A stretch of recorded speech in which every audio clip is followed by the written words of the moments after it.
ನೀರಲ್ಲಿ ಈ ಒಂದು ವಸ್ತುನ ಸೇರಿಸೋದ್ರಿಂದ ನಿಮಗೆ ಬರುವಂಥ ಕಾಲು ನೋವು, ಹಿಮ್ಮಡಿ ನೋವು, ಸಂಧಿವಾತ, ಮೊಣಕಾಲು ನೋವು, ಕಾಲು ಉಳುಕಿದ್ರೆ ಕಾಲು ಊತ, ಪಾದಗಳ ನೋವು, ಪಾದಗಳ ಉರಿ, ಇಂಥ ಎಲ್ಲ ಪ್ರಾಬ್ಲಮ್ಸ್ನ ದೂರ ಮಾಡ್ಬೋದು.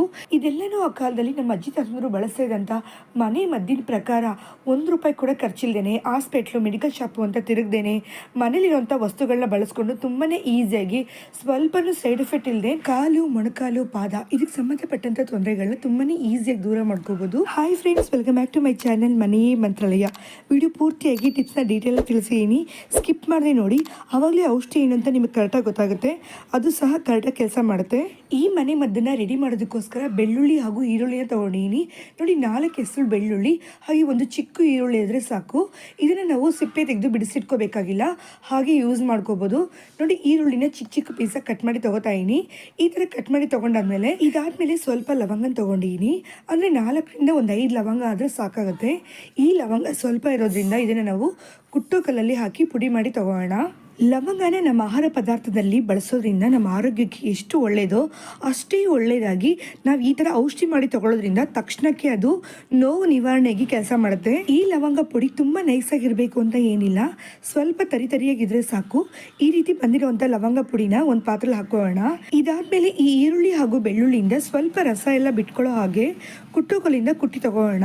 ಈರುಳ್ಳಿ ಹಾಗೂ ಬೆಳ್ಳುಳ್ಳಿನ ಅಡುಗೆನಲ್ಲಿ ನಾವು ಹೆಚ್ಚಾಗಿ ಬಳಸ್ತಾ ಇರ್ತೀವಿ, ಆದರೆ ಈ ಥರ ನಾವು ಔಷಧಿ ಮಾಡಿ ಹಚ್ಚೋದ್ರಿಂದ ಬ್ಲಡ್ ಸರ್ಕ್ಯುಲೇಷನ್ ಚೆನ್ನಾಗಿ ಮಾಡಿ ಕಾಲಲ್ಲಿರುವಂಥ ಬಾವು ಅಥವಾ ಊತನ ಕಮ್ಮಿ ಮಾಡಿ ನೋವು ನಿವಾರಣೆಯಾಗಿ ಕೆಲಸ ಮಾಡುತ್ತೆ ನೋಡಿ. ಈರುಳ್ಳಿ ಹಾಗೂ ಬೆಳ್ಳುಳ್ಳಿನ ಈ ಥರ ಮಾಡಿ ತಗೊಂಡಾದ್ಮೇಲೆ ಇದನ್ನ ನಾವು ಲವಂಗದ ಜೊತೆ ಸೇರಿಸೋದಕ್ಕೂ ಮುಂಚೆ ಈ ಲವಂಗದ ಪುಡಿನಲ್ಲಿ ಸಾಸಿವೆ ಎಣ್ಣೆನ ಹಾಕೋಬೇಕು ನೋಡಿ. ಬೇರೆ ಯಾವುದೋ ಎಣ್ಣೆನ ಸೇರಿಸೋದಕ್ಕೆ ಬದಲಾಗಿ ಈ ಸಾಸಿವೆ ಎಣ್ಣೆನ ಬಳಸೋದ್ರಿಂದ 100% ಪೇನ್ ಕಿಲ್ಲರ್ ಆಗಿ ಕೆಲಸ ಮಾಡುತ್ತೆ ನೋಡಿ. 2 ಸ್ಪೂನ್ ಅಷ್ಟು ಸಾಸಿವೆ ಎಣ್ಣೆನ ಹಾಕೊಂಡಾದ್ಮೇಲೆ ಇವಾಗ ಇದನ್ನ ನಾವು ಗ್ಯಾಸ್ ಮೇಲೆ ಇಟ್ಟು ಬಿಸಿ ಮಾಡ್ಕೊಳ್ಳೋಣ. ಇದರಲ್ಲಿರುವಂಥ ಎಣ್ಣೆ ಸ್ವಲ್ಪ ಬಿಸಿ ಆಗ್ತಾ ಇದ್ದಂಗೆ ನಾವು ಕುಟ್ಟಿಟ್ಕೊಂಡಿರುವಂಥ ಈರುಳ್ಳಿ ಹಾಗೂ ಬೆಳ್ಳುಳ್ಳಿನ ಇದರಲ್ಲಿ ಹಾಕೋಣ. ಈ ಥರ ಪೂರ್ತಿಯಾಗಿ ಹಾಕೊಂಡಾದ್ಮೇಲೆ ಚೆನ್ನಾಗಿ ಮಿಕ್ಸ್ ಆಗೋವರೆಗೂ ಫ್ರೈ ಮಾಡಿ ತಗೋಬೇಕು.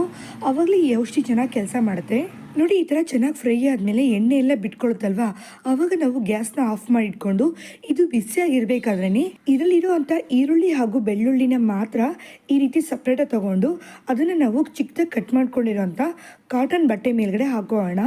ಈ ಥರ ಸಪ್ರೇಟಾಗಿ ಹಾಕೊಂಡಾದ್ಮೇಲೆ ಈ ಬಾಣಲಿಲಿ ಸ್ವಲ್ಪ ಎಣ್ಣೆ ಅನ್ನೋದಿರುತ್ತೆ, ಇದನ್ನ ಇವಾಗ ಸೈಡಲ್ಲಿ ಇಟ್ಕೊಂಡು ಒಂದು ಕರ್ಪೂರನ ತೊಗೊಂಡಿನಿ. ಈ ಕರ್ಪೂರನ ಕೈಯಲ್ಲಿ ಪುಡಿ ಮಾಡಿಕೊಂಡು ಇವೆರಡರ ಮೇಲೇನೂ ಹಾಕೋಣ.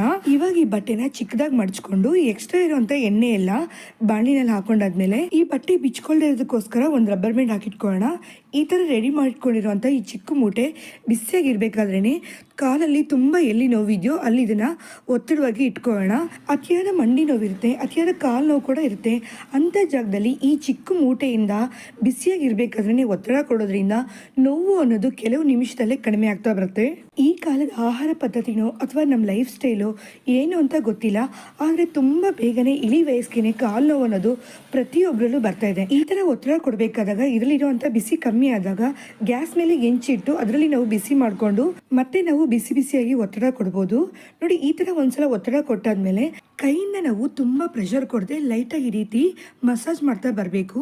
ಈ ಥರ ಮಸಾಜ್ ಮಾಡೋದ್ರ ಜೊತೆಗೆ ಕಾಲು ಪಾದದಲ್ಲಿರುವಂಥ ನರಗಳೆಲ್ಲ ಆಕ್ಟಿವೇಟ್ ಆಗೋದಕ್ಕೋಸ್ಕರ ನೋಡಿ ಈ ರೀತಿ ಬೆರಳುಗಳೆಲ್ಲ ಲೈಟಾಗಿ ಎಳೆದು ಬಿಡಬೇಕು, ನೆಟ್ಗೆ ತೆಗಿಬಾರ್ದು, ಲೈಟಾಗಿ ಎಳೆದು ಬಿಟ್ಟರೆ ಸಾಕು. ಇದಾದಮೇಲೆ ಗ್ಯಾಸ್ ಸ್ಟವ್ ಮೇಲ್ಗಡೆ ಒಂದು ಪಾತ್ರೆಯಲ್ಲಿ ಬಿಸಿನೀರು ಕಾಯಿಸ್ತಾ ಇದ್ದೀನಿ.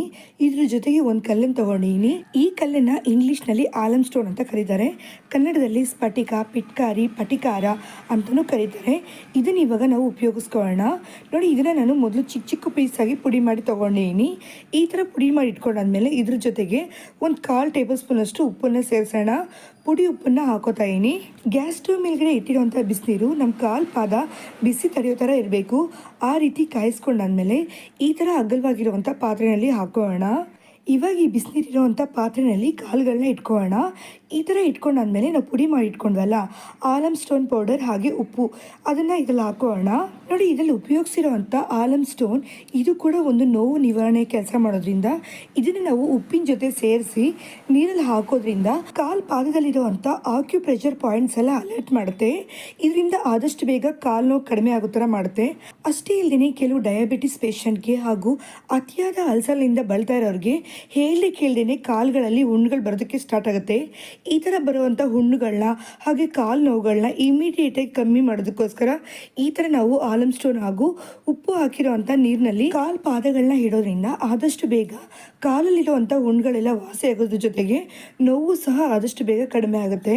ಈ ನೀರಿನ ಬಿಸಿ ಮಧ್ಯದಲ್ಲಿ ಸ್ವಲ್ಪ ಕಮ್ಮಿ ಆಯಿತು ಅಂದಾಗ ಮತ್ತೆ ನಾವು ಬಿಸಿನೀರನ್ನ ಸ್ವಲ್ಪ ಸೇರಿಸ್ಕೋಬೋದು. ಈ ಥರ ನಾವು ಈ ನೀರಿನಲ್ಲಿ ಕಾಲು ಪಾದಗಳನ್ನ ಒಂದು 10 ನಿಮಿಷ ಬಿಟ್ಟು ತೆಗೆಯೋದ್ರಿಂದ ಕಾಲಲ್ಲಿರುವಂಥ ನೋವು ಆಗಲಿ, ಮಂಡಿ ನೋವು, ಹಿಮ್ಮಡಿ ನೋವು, ಪಾದಗಳ ನೋವು, ಪಾದಗಳ ಊತ, ಸಂಧಿವಾತ ಈ ಥರ ಎಲ್ಲ ನೋವುಗಳು ತಕ್ಷಣಕ್ಕೆ ಕಡಿಮೆಯಾಗಿ ತುಂಬ ದೊಡ್ಡ ರಿಲೀಫ್ ಸಿಗುತ್ತೆ.